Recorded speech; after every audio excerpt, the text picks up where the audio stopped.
bienvenue sur Zedon, je suis Zed et aujourd'hui je réponds à cette question sur l'anglais. Quelle est la prononciation de cette syllabe? Spoiler, il y en a plusieurs, mais à votre avis, il y en a combien? Allez-y, rappelez-vous des mots anglais avec OUGH que vous avez déjà croisés, comme cela par exemple. Alors c'est parti, on va les voir un par un et voir combien on en trouve. Ok, pour la première prononciation, on va voir le mot du premier commentaire. Ça se prononce though, qui veut dire cependant. They looked convincing though. Oh yes. Comme vous l'avez entendu, c'est le son O, comme si UGH était muet. Vous le trouverez aussi dans un dérivé de ce mot qui est although, qui veut dire bien que. Et vous le trouverez aussi dans le mot dough, de la pâte, comme dans un donut. Oui, c'est bien l'orthographe originale de donut. And a donut. All right. Et pour la deuxième prononciation, on va faire face à deux mots un peu particuliers. Borough, un quartier ou un arrondissement, et thorough, qui veut dire être minutieux. Et vous avez peut-être entendu que j'ai prononcé les deux O-U-G-H comme la première prononciation. Officiellement, c'est la prononciation américaine, O. But he's real thorough. Mais c'est notre deuxième prononciation parce qu'officiellement au Royaume-Uni ça se prononce E. Borough et thorough. En fait, dépendant des accents, vous entendrez les deux prononciations dans les deux pays. He's a good man and thorough. Et passons à notre troisième prononciation qui est plus simple parce que c'est une règle. Tous les verbes terminant par O-U-G-H-T vont se prononcer hot. O, puis le UGH muet, et ensuite T. Comme par exemple le prétérit de think, qui va être thought. I really thought this job would have more car chases and explosions. Ou encore le verbe ought, qui veut dire devoir, et le prétérit de buy, qui est bought. You ought to know, you bought it. Shit. Mais attention, parce que j'ai bien dit des verbes avec O-U-G-H-T.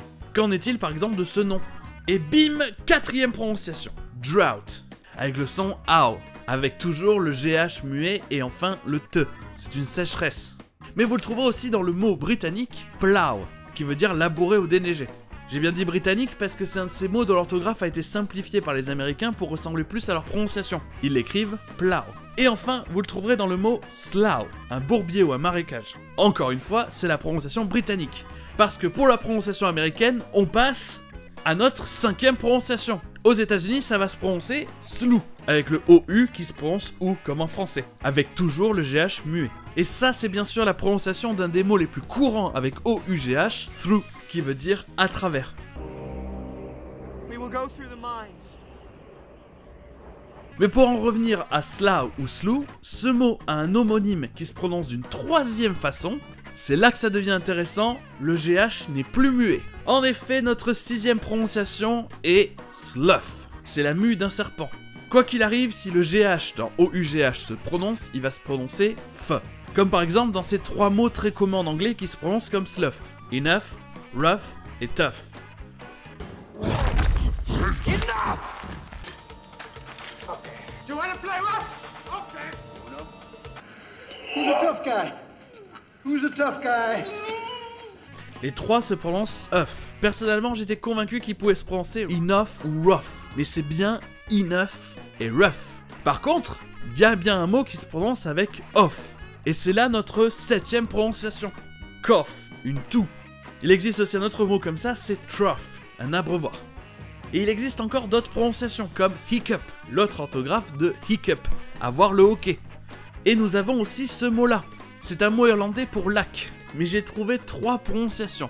Celle du dictionnaire de Cambridge est loch, comme un loch, le mot écossais pour un lac. Donc on va prendre celle-ci. Et donc au final, nous avons 9 prononciations. Et malheureusement, à part les connaître par cœur, il n'y a pas vraiment de règle générale pour les différencier. Well, tough luck, Carl. Et merci à tous d'avoir regardé cet épisode de Zedon. Sachez que je fais un live YouTube tous les vendredis soirs à 20h. On y fait des fois des sous-titres, des parties de jeux en anglais. En clair, tout ce qu'on peut faire pour discuter, se marrer et apprendre un peu plus d'anglais. Sur ce, je vous dis à dans la soirée pour le live. Et pour le prochain épisode de Zedon, je vous dis...